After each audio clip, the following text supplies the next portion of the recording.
ఓం శ్రీ మాత్రే నమః. అందరికీ నమస్కారం అండి. శ్రీ తెలుగు ఛానల్కి స్వాగతం. మన ఛానల్లో సౌందర్య లహరి శ్లోకాలు నేర్చుకుంటున్నాం కదా. ఇప్పటి వరకు 58 శ్లోకాలు నేర్చుకున్నాం కదా. 58వ శ్లోకం యొక్క లింకుని కమెంట్ బాక్స్లో ఇస్తాము, చూసి నేర్చుకోండి. ఈ వీడియోలో 59వ శ్లోకం నేర్చుకుందాము.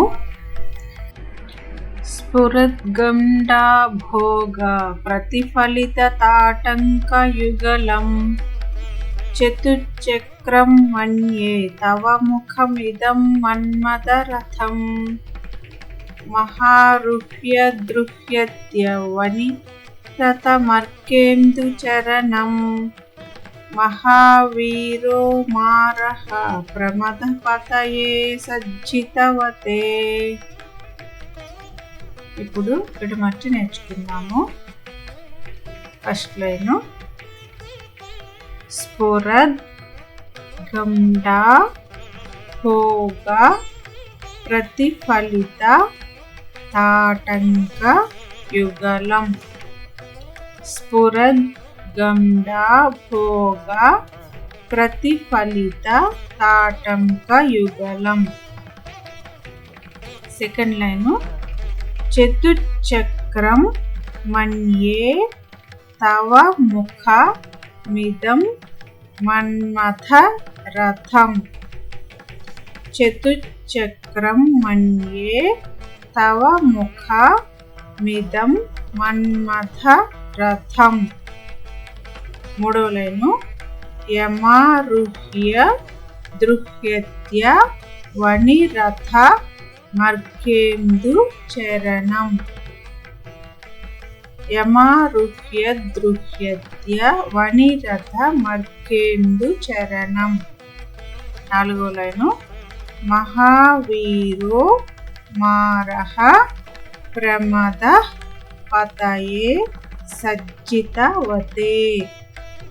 మహావీరో మారః ప్రమద పతయే సజ్జితవతే. ఇప్పుడు కలిపి చదువుదాము.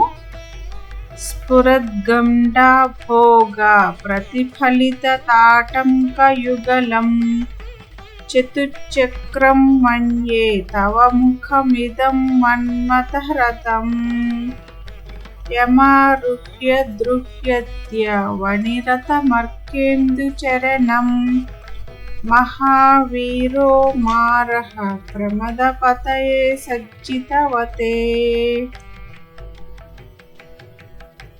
స్ఫురద్గండా భోగ ప్రతిఫలిత తాటంకయుగలం చతుశ్చక్రం మన్యే తవ ముఖమిదం మన్మథరథం యమారుహ్య దృహ్యత్య వనిరతమర్కేందుచరణం మహావీరో మారః ప్రమదపతయే సజ్జితవతే.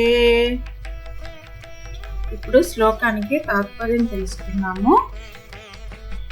అమ్మా, అద్దము వలె ప్రకాశించుచున్న నీ చెక్కిళ్ళ యందు ప్రకాశించుచున్న నీ చెవి కమ్మల జంటను కలిగిన నీ ముఖము మన్మధుడు చెక్కిన 4 చక్రములు గల రథముగా కనపడుచున్నది.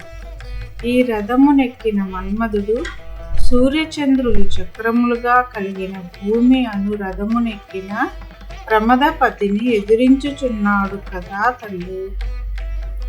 ఇప్పుడు శ్లోకం వలన ఎటువంటి ఫలితం ఉంటుందో తెలుసుకున్నాము. ఈ శ్లోకం రోజు చదివిన అమ్మ దీవెనల ద్వారా ప్రకృతి వశ్యమగును. అంటే ప్రకృతిలోని పంచభూతాలు మనకు సహకరిస్తాయి.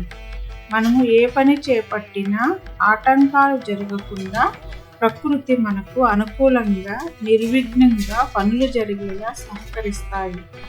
అంతేకాకుండా ఈ ప్రపంచంలోని అందరి సహకారం లభిస్తుంది.